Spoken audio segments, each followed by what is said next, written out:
Welcome to today's edition of the OpEx Minute, presented by EMS Consulting Group.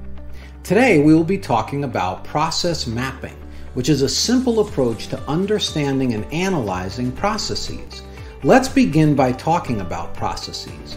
A process is defined as a chain of linked events called tasks or steps with a beginning and an end.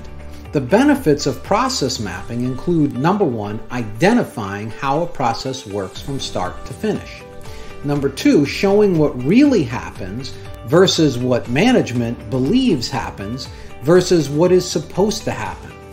Number three, identifying wastes and sources of waste in the process. Number four, identifying and prioritizing improvement opportunities. Let's talk about two basic approaches to mapping processes.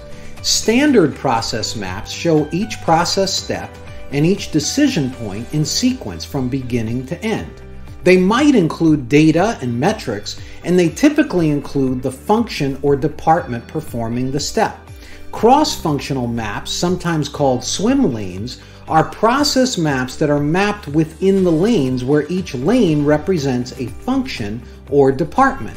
The advantage of such maps is that they show the number of handoffs between departments and functions. If you're mapping a cross-functional process that spans multiple functions and departments, then a cross-functional map is likely a better choice for you. After mapping your processes, you and your team will have a common understanding of the work and how it flows.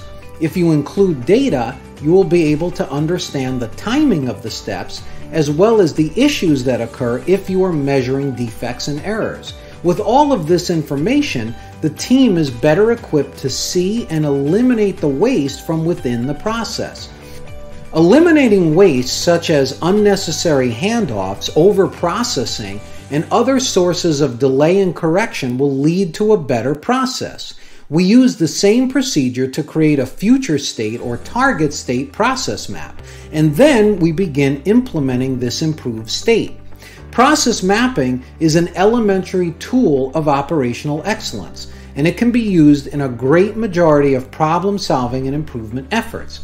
If you have an interest in learning more about process mapping, visit our website at www.emsstrategies.com and contact us. We would be happy to help.